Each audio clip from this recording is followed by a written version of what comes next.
Bonjour mes auditeurs et auditrices. Je suis amplement heureux de vous retrouver encore une fois. Après une longue absence pour la présente vidéo, je mets à votre disposition une présentation générale de la pièce théâtrale Antigone de Jean Anouilh, publiée en 1946. J'espère que la présentation soit à votre attente. Bonne appréhension à toutes et à tous.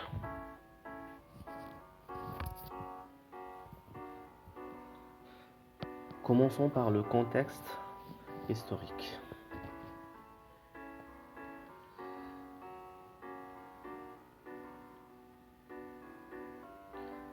La dite pièce théâtrale, Antigone, a été écrite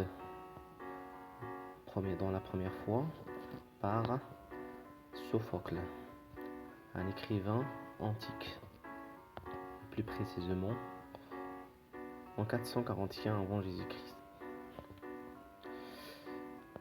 La ville où se déroule l'histoire, c'est Thèbes. Les premiers protagonistes de cette histoire sont Laios, Jocaste. Laios, le roi, Jocaste, la reine, ont donné naissance à un enfant sobriquet, surnommé Édipe. Cet enfant, selon l'oracle, il va tuer son père et épousera sa mère Jocaste.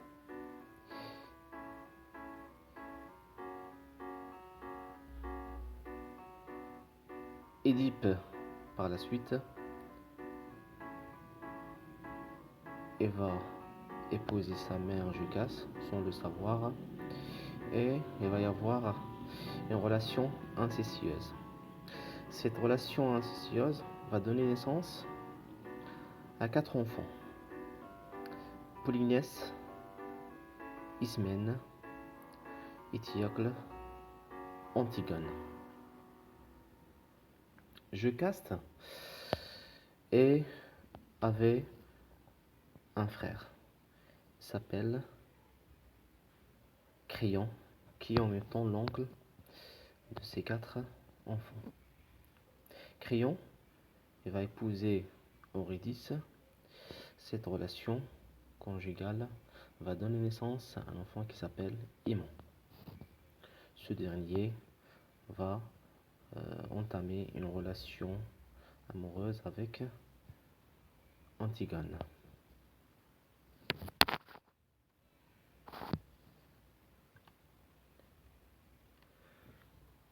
Passons maintenant à la pièce. La construction de la pièce, ou bien le contexte de la construction de la pièce Antigone dans le XXe siècle. Cette pièce a été écrite par Jean Anouilh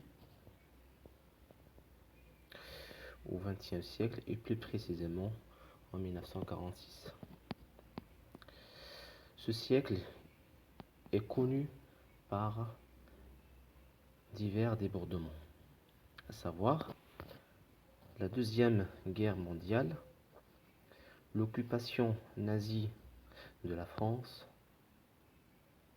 et enfin un acte gratuit d'un certain Paul Colette contre un groupe de dirigeants français. Cet acte, ce dernier événement, va donner naissance ou bien va pousser Jean Anouilh à reproduire l'histoire d'Antigone, qui est déjà écrite, éditée par Sophocle au 441 avant Jésus-Christ. Passons maintenant à la fiche de lecture d'Antigone. Le type, c'est un texte, grosso modo, c'est un texte argumentatif. Le genre, c'est une pièce théâtrale, une tragédie moderne. La date d'écriture, c'est 1942. La première présentation serait en 1944. La date de parution, c'est, comme nous avons dit, 1946. L'époque d'écriture, c'est l'Antiquité. C'est 441 avant Jésus-Christ. Les personnages de la pièce sont Antigone, en premier lieu, comme c'est les ruines de la pièce. Créon, le roi de Thèbes, et l'oncle d'Antigone. Le cœur, c'est le représentant de l'opinion publique dans l'histoire. Le garde, c'est le garde de Créon, le personnel de Créon. Aimon, c'est le fils de Créon et l'amant d'Antigone. Ismène, sœur d'Antigone et fille d'Édipe. La nourrice, c'est la servante, la bonne du château royal. Le messager, c'est lui qui va annoncer la mort dans un premier lieu d'Antigone et par la suite d'Eurydice et d'Aimon. Les gardes.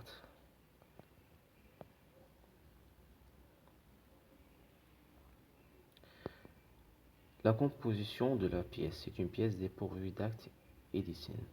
Cela accentue la tragédie moderne. Pourquoi on l'a surnommée tragédie moderne? Parce que c'est une pièce qui a disloqué les conditions ou bien les caractéristiques de la tragédie classique. C'est d'où viennent l'appellation tragédie moderne. Lieu d'action, c'est le palais de Thèbes, grec. Le registre de langue dominant, c'est courant et parfois familier, utilisé par les gardes, plus précisément. La tonalité dominante, c'est la tonalité tragique. Passons maintenant au résumé. Le résumé de la pièce théâtrale, comme vous le voyez sur l'écran. Antigone est une tragédie comédie de genre lui. L'héroïne est un personnage tragique voué à la mort. Après la mort de ses deux frères, Polynice et Diocle, et la disparition de son père Édipe, Antigone tente de rendre le devoir funéraire de son frère Polynice.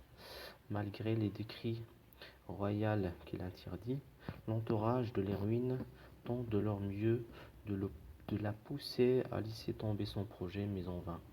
Le pénétrité d'Antigone, c'est-à-dire l'entité d'Antigone, oblige son oncle Créon de céder à la loi de Thèbes et condamna sa nièce à être enterrée vivante. Par conséquent, le fiancé d'Antigone, Aimon, se suicida ainsi que sa mère Eurydice. D'emblée, le roi devint seul au palais avec son page.